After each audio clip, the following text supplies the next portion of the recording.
Hello everyone and welcome back to the OverSeers.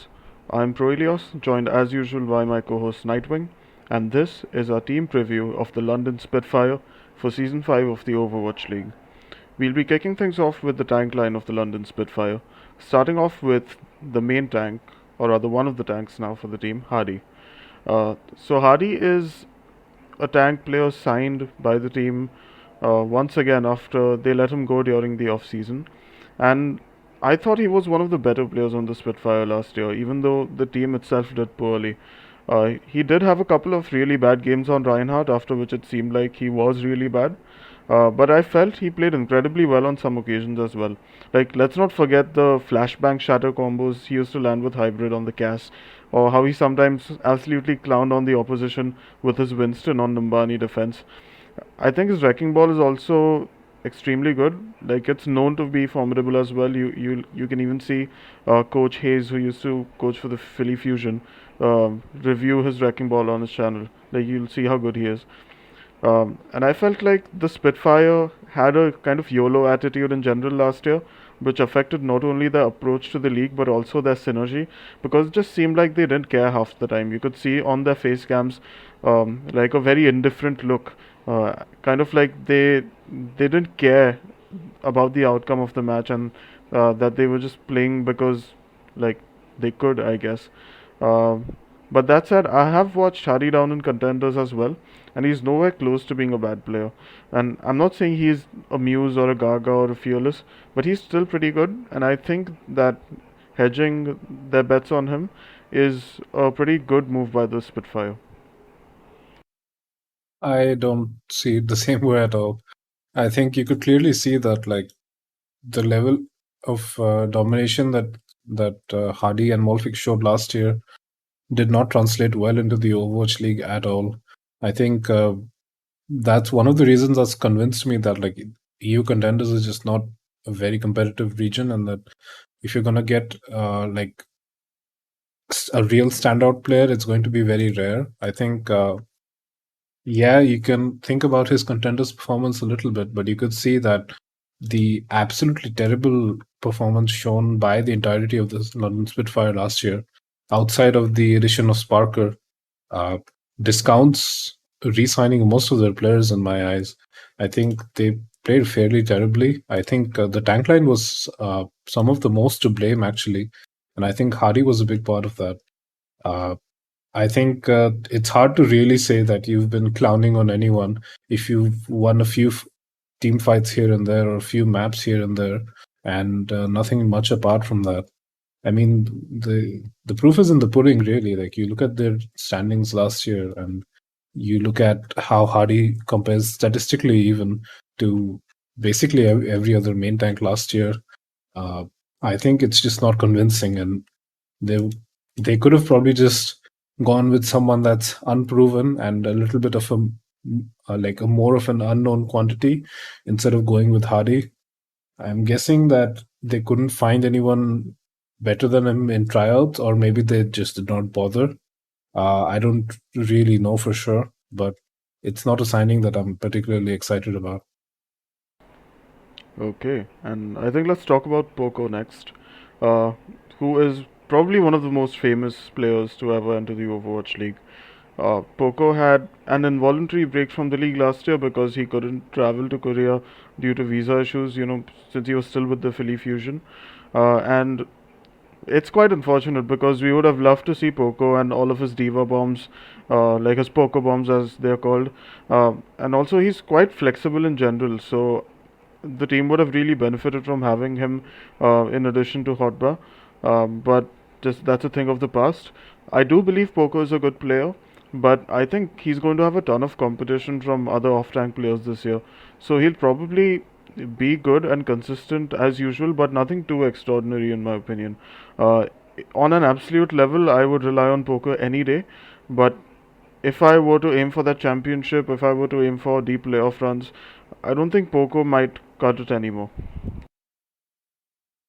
I think Poco definitely has, a lot of pedigree, a lot of veteran experience in the league, and he's played quite well. And especially during seasons 1 and 3, Going into season 3, I think some people were questioning about how good he really was to some degree, but that season with the Philly Fusion was exceptional for Poko. I feel he played really, really well, and to a much higher degree than most other teams, I would say.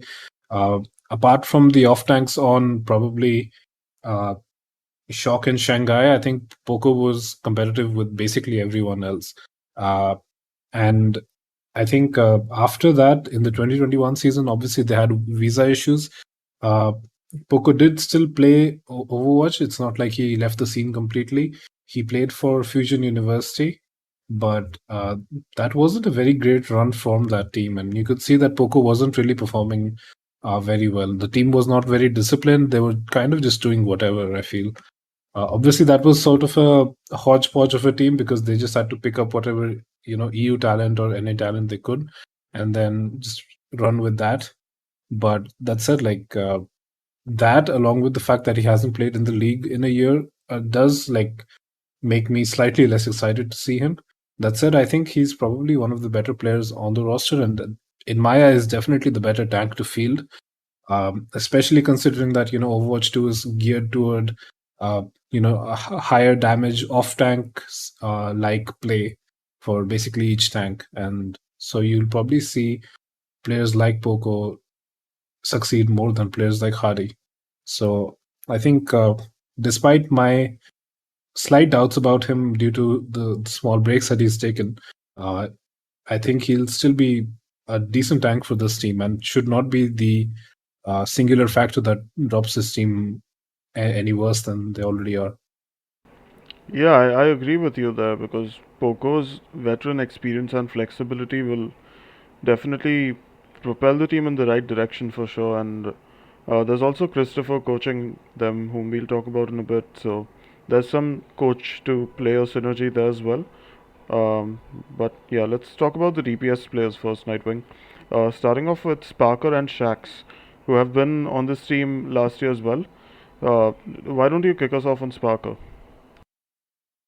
Yeah, so SparkR was one of those players that uh, people were quite excited about in the off season last year, um, and it sort of did pay off. He did play well, um, and to some degree, the wait for him, because he did turn of age on in June. So the first few months of the league were played without him, and the team really struggled then, and they seemed to improve a little bit once Parker came in and gave the team a sort of a second wind. Um, that said, I think his potential hasn't really been explored completely because the rest of the team played terribly. That's I don't think he's like uh, anywhere close to like a proper or something like that, obviously. But he's a serviceable DPS, I think, probably league average. And he can make these plays at times, which is good. It's a good quantity to have because obviously you've got, you look at a player like Architect. He is also really solid, but he doesn't have that like hero play sort of mentality most of the time these days. Sparker definitely still has that, and he's on a team where he can probably do that uh, if the time is right for him. And so I think he's a good DPS to have and a good follow up to have with Shax as well. He has decent flexibility. I think they shouldn't have too much of a problem getting Sparker to pick up new heroes either, especially heroes like Sojourn. So I think all in all, a solid DPS pick for this team.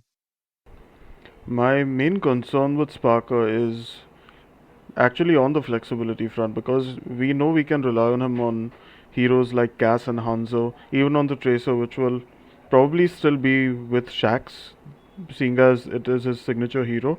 But Sparker had to play heroes like Symmetra, Reaper, and Sombra last year, which he couldn't really seem he wasn't very comfortable on them, you could say, just because they are not those conventional hit scan heroes, right? You have to play them a little bit differently. They are more cooldown based or positioning based or team play based. And Sparker seems more like just a quiet guy who would rather be left alone to his devices and make plays by himself. So I think on the flexibility front, he should struggle a little bit in case they are more cooldown or teamwork oriented heroes. But on heroes like Sojourn, like you said, Nightwing, I would expect to see some really good plays from him. So all in all, he should have some good moments this season, but I'm not expecting him to be a continuous playmaker. So yeah, league average is where I would put him as well. And Yeah, yeah. there's one thing I would like to mention though. Just in general, I feel like last year the way you saw Symmetra being played, it wasn't really it's not really a hero that can really, I think, be defined only by individual play, because a lot of the value of the character comes out of the entire team taking the TP, or particular sets of the team, like maybe a 2-man or a 3-man squad taking a TP, setting up positions, and uh, the rest of the team was just not very well coordinated, I feel, and the poor tank players, especially, makes me feel like characters like Symmetra are hard to judge players on. That's why even players like Decay, like you could see that even players like Decay suffered, uh, like did not like play very well on the Symmetra role. I don't think it's entirely the sim player's fault in that case. That said, yeah, I mean, obviously he didn't like pop off on that hero or anything, and obviously he's not like a hyper flex similar to Leave or even Proper. I wouldn't see him, pick up the May or something like that. So there's definitely a few gaps in terms of the heroes that the London Spitfire players can play, but they should, yeah, definitely be able to pick up newer heroes going forward still. Hmm. And naturally joining SparkR once again on the DPS role is Shax.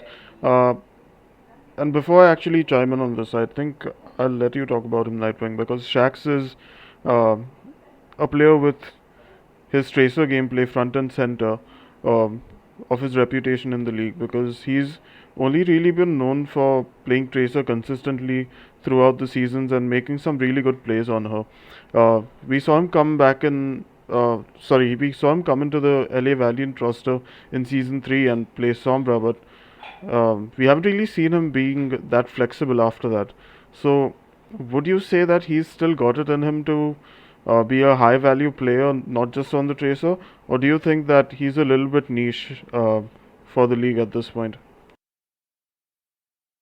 I think in some ways Shax reminds me of Sharp, who got signed to the Atlanta Reign, except that Shax actually got a bit of a retirement home team to fall back upon in the London Spitfire, because his tracer play can be excellent at times, but last year you didn't really see that come out of him. And obviously, while you can like attribute some of that to just the entire team not playing well, which I definitely do like attribute to the entire team, that said, like he is also 1/6 of the like men being fielded, and he didn't really show up that well. I think half the time you could see that he was getting diffed on Tracer, and at some points you would just see SparkR play Tracer instead. And when he was locked in Reaper jail, you couldn't really see anything great out of him then either. I mean, players like Doha were playing better Reaper than Shax, who's supposed to be a quote unquote hit scan player. Uh, and like you didn't really see anything great out of Shax then either. So I think, in all honesty, I think Shax is just going to dwindle down further this year. Uh, if he really does step up, then I'll be surprised. I think there's definitely something to be said about him going into Overwatch 2 and being able to outduel some people a little bit better individually, because obviously the effects of CC as well as overhealing and armor is reduced in this upcoming game. So Shax's individual skill might be able to be explored a little bit better.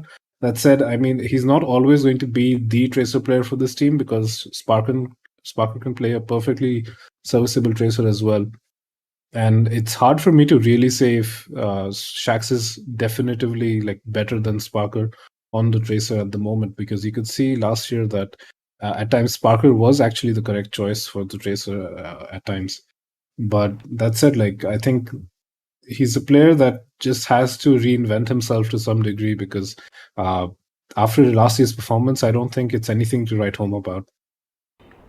Yeah, and like I have the exact same thought, which is why I asked this question in the first place, because I think right now in the league it's not enough to be a one trick. I think the days of glorifying one tricks and still having use for them are over, because the game has turned into a very uh, like dynamic and like fluid kind of interactive experience, you could say. So there are so many players who have just benefited from being flexible over others who have just one or two heroes that they're excellent on, just because they can't be consistently fielded in different situations or on different maps and in different metas. And I think Shax is going to suffer from that a lot, because what do you field him on if not on the Tracer? I think he's just a bit too niche for the league at this point, because just being able to play Tracer at the owl level does have its uses, because Tracer has almost always been competitive in the league. But he needs to be put into a roster that just needs a Tracer player. Like, you have SparkR, so I don't see any use for Shax, because I would say SparkR is a better Tracer player than Shax as well. So even though Shax is still a great Tracer, he's not a high value player in the league in my opinion. So I think he might be one of the lowest value players to have on your roster in the league at the moment, even though he's not a low skill player, if that makes any sense. Yeah. So, any, Yeah, I mean yeah, that's totally fair. I mean, looking at the DPS line as a whole, uh, I don't know if you've seen the leaked like hero selection screen for Overwatch 2. At this point, it's not even like a single row of heroes anymore. It's been expanded into like two rows, which sort of indicates the point that I'm trying to make is that you need to be flexible and like the way to the future is really these hyper flexes that are insane at like almost every hero in the game, and those are the ones that are going to prosper the most. Obviously, you can, for the prime examples, you can look at like the MVPs of the past two seasons, which are Leave and Fleta, right? uh, that's the kind of player that's going to succeed in Overwatch League now, especially going into a game that's adding even more heroes, even more crazy balance changes, where any character can be busted and you have to know how to play that character better than the other guy, right? And that's why I think players like Shax will fall behind. I think in the DPS line as a whole, uh, there are many projectile holes which I think are going to be hard to fill. Maybe SparkR can pick up heroes like Genji, etc., but there's still not a lot of faith that I can provide in terms of Echo play or Pharah play or May play, which I think is severely lacking and is going to limit the comps that this team can play. Because considering what's being reported, broad comps are also very viable, especially with Lucia Moira being one of the stronger heroes in Overwatch 2 reportedly. And I don't think this team has the capacity to play that sort of comp better than any other team, really, because of their DPS's lack of flexibility. So I think they should probably sign a projectile player just to round that out, right? And obviously, they have done exactly that with Backbone, but I'm not too high on him. Do you want to talk about him? sure. So, Backbone is a flex DPS from the UK who had been playing in Contenders EU for around 3 years. He's been on teams like Sheer Cold and Ex Oblivioni. I haven't seen a ridiculous amount of his gameplay, but I feel he is a decent addition to the roster. He's most certainly an upgrade over Blase, who covered the role for the team last year. And Backbone's Echo especially seems quite good. Like, with a pocket in Contenders, he would be like probably one of the best mechanical echoes that I've seen coming out of EU. But that said, he is up against some monstrous flex DPSs in the NA region. You know, you've got players like Sparkle, Kevster, Pelican, and Proper, just to name a few. So he'll have to be incredibly good to be more impressive against most of them. So I think it's going to be a massive climb up the hill for him. But I think we can expect to see some good moments from him in the league. So maybe he's still towards the average to below average range of flex DPS players, but I don't think he's inherently a poor player. What about you, Nightwing? Yeah, I don't think he's anything too promising, to be honest. Uh, the most amount of success he's had with that team with Yazan on it. I think Falcon Esports. That was in the EU region. I mean, they did come first in contenders, but it was against a bunch of honestly no-name players. I think a lot of the talent has been drained out into uh, NA contenders as well, or actually been signed to the Overwatch League. At this point, I think EU has been sort of sucked dry of actual talent, if I'm being honest. That may just be me being biased, but I feel like EU has never been as good and is slowly just getting worse. I think uh, at this point, I don't really trust the EU contenders' results, especially with what happened with the British Hurricane, who completely dominated that region entirely and then fell flat and went 115 uh, in at the Overwatch League stage. So if there's a team that's also winning out at first, I that doesn't really inspire a lot of confidence in me, if I'm being honest. So that's why I think Backbone will probably not be that great. That said, I would still like to see him put in all of the time almost, unless there's a hard like Tracer Ash meta or Sojourn Ash or Sojourn Tracer or something like that. Um, because I mean, Backbone has to be there if you want to run a broad comp or even if you want to run something like a double sniper. I would rather see, maybe something like SparkR on the Widow, Backbone on the Hanzo, if something like double sniper is played. So in that sense, I think you just have to keep this player in because Shax does not have any flexibility almost whatsoever outside of the Reaper, which he played temporarily. So I think he just has to be in and he has to make plays because there's no real backup, I think. And that's why him and Sparker are going to have to be very flexible to cover most heroes that they can. Yep. And all in all, I think this is one of the more below average DPS lines that we have in the league this year. But let's talk about the supports, or in this case, support. Uh, the Spitfire have got Admiral, who is a main support player who has been playing in EU contenders for a couple of years. He has been on British Hurricane and OB Alliance most recently, and has had a very successful career all in all. I feel like he plays Lucio, Brig, and Mercy to a high level, and has a very team-oriented playstyle, kind of similar to Moth. So, in my opinion, he's right up there with players like OG, Chio, and Chorong, maybe, who are some of the best main support pickups this year, in my opinion. So, I feel like he'll be very good. Um, Naturally, the concern comes up being like, will he be able to play flex supports? And I honestly don't know because we haven't seen him playing those at the contenders level. So that could be a weakness for this team. In addition to the fact that they currently don't have a flex support because um, Provide, who was signed to the team, was let go because of some inappropriate behavior. So it remains to be seen whom they sign on the flex support. Otherwise, yeah, this team is just doomed before the season even begins. Yeah, I mean, at this point, you might as well have Shax play the flex support because there's no one really to fill that spot at the moment. I think there's there's a very limited number of days where they can actually sign someone, and they haven't really made any signings so far that's been announced. So they'll probably come in last minute with the flex support signing, or one of the other players is going to have to off roll to play flex support, which I think is going to be a disaster, if I'm being honest. Uh, I think there's not a lot of like immense flex support talent, and so Admiral is just going to have to probably be the best main support that they can and hope for the best about what the team does in terms of their management signing a decent player on flex support. He does have like good results. He's been consistently at the top of EU at least, and did decently well in the Gauntlet as well last year. I think this is a player that's been consistently like there when you like need him to be. I don't think I'd put him at like the same league as Chorong, personally, just because Chorong has gone through like a trial of fire in a more competitive region. Uh, that said, like Admiral has been at the top of his region and has shown some generally promising gameplay. And so I think he's definitely not the weakest part of this roster by far. I think he should make good plays when allowed to. Yep.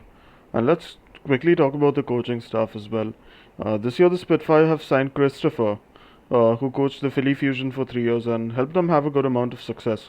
So, Nightwing, where are your confidence levels at with ChrisTFer? Because he has helped move the Philly Fusion in the right direction for a few years.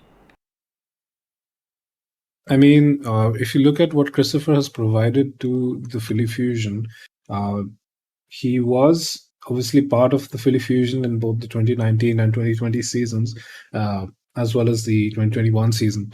You could see that that 2020 season was really, really just well executed by them. And obviously, ChrisTFer would have had some part to play in that. Um I think, especially during the playoffs, the Philly Fusion just really, really popped off. And so that's something you can credit him with. I think you saw last year that he was also sort of signed as the coach for Fusion University, which was uh, playing down in Contenders Trials, which wasn't doing exceptionally well. I think that was just like a signing on on face. It wasn't like actual coaching, because the players on there were just kind of messing around a lot of the time, uh, and it seemed like that team was really uncoordinated. So there's that. And then the Philly Fusion wasn't like exceptional last year or anything. I think they made a lot of major mistakes at times that really bit them. Obviously, they were in a rough situation, and they did struggle to have the same working conditions as many other teams that got luckier with the visa draw and planning. So I think obviously that you can't demerit ChrisTFer's work entirely. That said, I don't really know what to expect completely out of his work. I don't have a lot of information about like how much value he actually provides to a team. I'm hoping that he's able to lead this team and consistently field players that are like actually performing well, and is able to keep up the mental of this team, because I see a lot of losses in the future of this team uh, in terms of going into this season. So keeping a good mental and sort of keeping that like turn it around attitude has to be important, um, because if you're a very cynical coach and you're putting a lot of pressure on your players, it's not really going to work. Um, so that's where I'm at with ChrisTFer. What do you think? So I think ChrisTFer is a good signing by the team.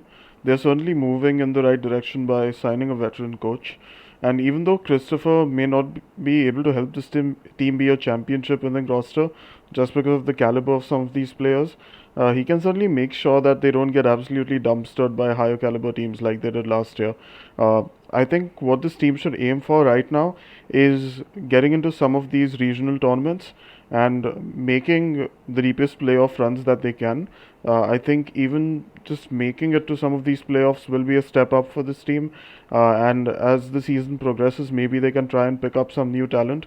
Maybe poach some players from other teams if they if they are truly desperate for a starting spot and want to play on the Spitfire. Or maybe just get someone from EU contenders, because I'm sure a lot of EU players want to play for this kind of EU representing team.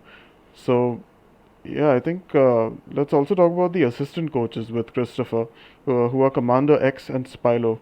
Now, I don't really know anything about CommanderX's coaching, except that he coached the Spitfire last year and the Hurricane before that. But I am kind of a fan of Spilo, who is um, an American coach who has coached in multiple contenders regions and for many different teams. And I quite like his coaching style because if you watch his content, like he streams and uploads educational content on his YouTube, which is called Stormcrow Productions. You guys can search for it. He kind of talks to all of his students, I guess you can say, like they're his friends, like they're his chums. Like they're talking over beer, and he's just like scolding them over some stupid decisions they've made in their lives, and it's just kind of a nice rapport that he builds up with everyone he talks to, even though he's never really met them before. So I do believe he's a smart fellow. He's a likable fellow who should also be able to help with strategic coaching and macro fundamentals, because that's what his coaching usually involves. I haven't seen him do a lot of individual player coaching, but I've rather watched his more team-oriented VODs where he talks about, different compositions and their strengths and their positioning and alt economy and things like that. So he seems like a good addition to help ChrisTFer out, and I think it's a good move by the Spitfire. I think he was signed to the London Spitfire around the same time that SparkR actually came of age to play on the roster, and then after that, you could see that the team did improve a little bit. I mean, they were going to map 5 with teams like the Shock at times as well. And their level of play did definitely increase during that time period. Now, I don't know if it's to be attributed to the addition of SparkR or the addition of Spilo, but there's definitely to be said about something that happened during that period there. I think it's also good to have a good rapport with your players. I think you could see that successful teams like the Shock, right? I keep coming back to the Shock because it's like one of my favorite teams, obviously. But you could see that teams that have got that sort of friendly environment, along with good coaching and good resources to work with, they're usually the successful ones, right? And I think if Spider is able to provide that friendly atmosphere while also keeping that hierarchical system of like just getting your point across as a coach and also working with players to find out what the meta is, how to play a certain comp. I think finding that balance might be something Spilo is good at, and hopefully that can aid the team in figuring out this new game because there's going to be a lot of balance changes and a lot to figure out, and also a lot of tough losses that you might need a friendly coach to work through with. So in terms of that, I think it's a good addition that they obviously made last year and are continuing with. I don't really know much about CommanderX either, but he's been with the Spitfire throughout the entirety of last season. Uh, I think it has to be said that, like, clearly looking at last year, the London Spitfire were very lost, especially in tank play, which felt very positionally off. And I mean, that's sort of the assistant coach's job as well, is to help compositional stuff work out. You could see that when Junkbuck was a coach, like an assistant coach, he really worked hard to drill that into the teams that he was coaching. So that's a demerit that I have to list for these coaches, just because I could not see any hints of that last year, apart from a slight bump up when Spilo was added. So I don't know what to think of this coaching roster. I think it's fine. It exists at least, and these coaches do have experience in the field, so they should be able to do something, I guess. Hmm.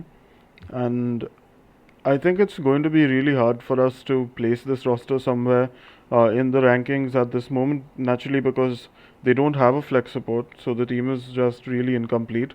But all in all, I think even if they get a good flex support, they will still be somewhere in the bottom tiers of the league.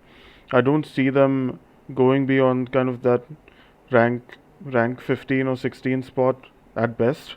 I think they will still be below that. Um, but yeah, it remains to be seen how things proceed for the Spitfire because their first immediate move has to be to get a good flex support. I think they might benefit from getting back Ripa from last year because I do believe he was a good player. I think he could be just a stable player for the team. He was a pretty good Zen. He used to get picks for the team every now and then and help them in fights. I also quite liked his BAP because the team used to play a good rush comp as well. Naturally, when Hadi was in form on the Reinhardt. And I think it's just a player that Hadi and SparkR and Shax have worked with before. So, on the synergy front, also, it would be a good signing. So, yeah, we'll see. I really hope they get Ripa back. What about you, Nightwing? I honestly don't agree at all. I think Ripa's showing on the LA Gladiators when he was signed to that team was also terrible, and that's why he didn't get played that much. And that's why Big Goose and Shaz were the mainstays of that roster most of the time. And Ripa didn't play that well, to be honest. Obviously, last year you could see that like the entire team was struggling, and I don't think Ripa was a standout by any means. I think the only actual standout player was Parker himself, and everyone else was just kind of sad, if I'm being honest.